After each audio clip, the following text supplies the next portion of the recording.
Okay, guys, outside Tottenham Hotspur Stadium with Graham, Callum, JP. So I've just interviewed Rez and Danny. They said they're proud tonight. They said Levy needs to build a team that's got squad depth. And they also said that we were right to play a high line and just to keep going for it. I've got questions about our tactic.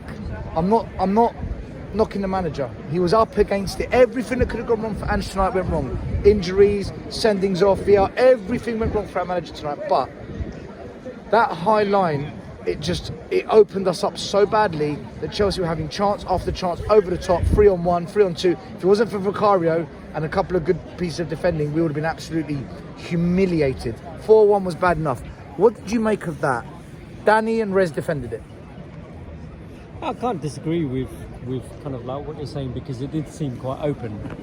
They were literally, they were getting through us, over us, just quite easily.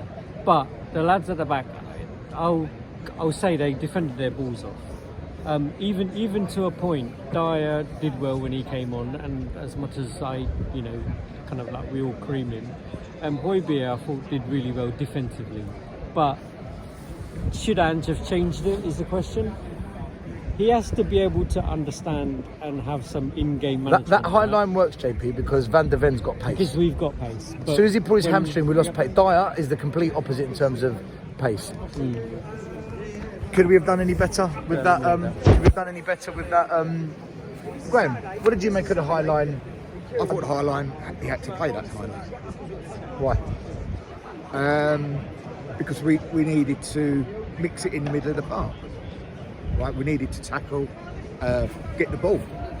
Could we not play deep, a la Conte style, try and hit them on the counter? Or was it a case of not with the numbers? Not with the numbers. And we weren't really, when the ball did go out at the top, right, we never had an out ball anyway. Yeah, we were always 3 against 1 whenever we out on top. Cameron. I've got this boy's name wrong about 1,000 times tonight. I'm surprised he's even talking to me. Cameron. How do you feel, because I know you made a big effort to come here tonight, how do you feel watching Chelsea just beat us 4-1 in a game that we were the favourites to win?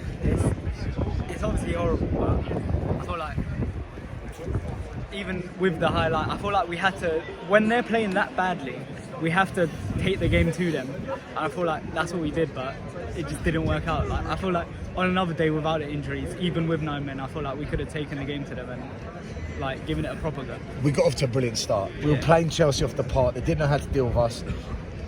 All the years that you've been coming, especially you, Graham, you've been coming for donkey's years. All the years you guys, no disrespect, all the years you guys have been coming to Spurs, have you ever in your life seen a Spurs team lose 4-1 and get a round of applause at the end? No. Coming from Graham, that's massive. I've been to Chelsea games and I've kind of been disgusted and kind of like walked out, right, at times. A couple of seasons ago, 4 seasons ago, I think it was, and we got absolutely done. And I was pissed off and just walked off. But at the end of the day, even here, we felt that we could still get back into that game. Dyer's volley, offside, fair enough.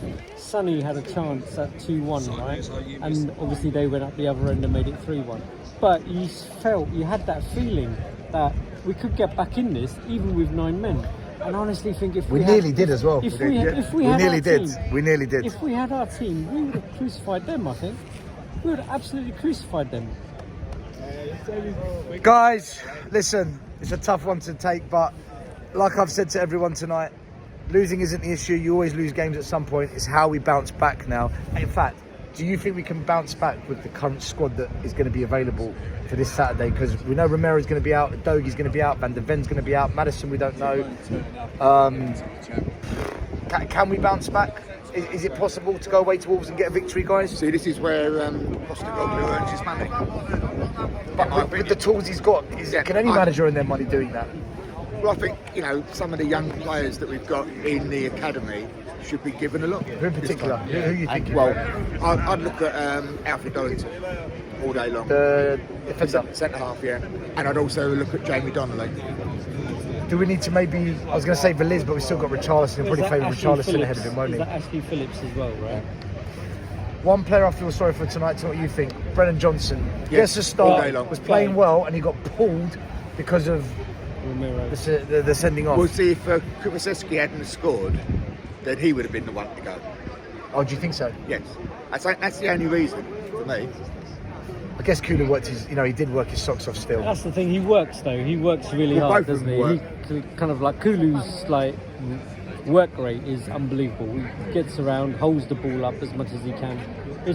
He's frustrating because he gets to the byline and then just kind of chops back. But that's what you get from him.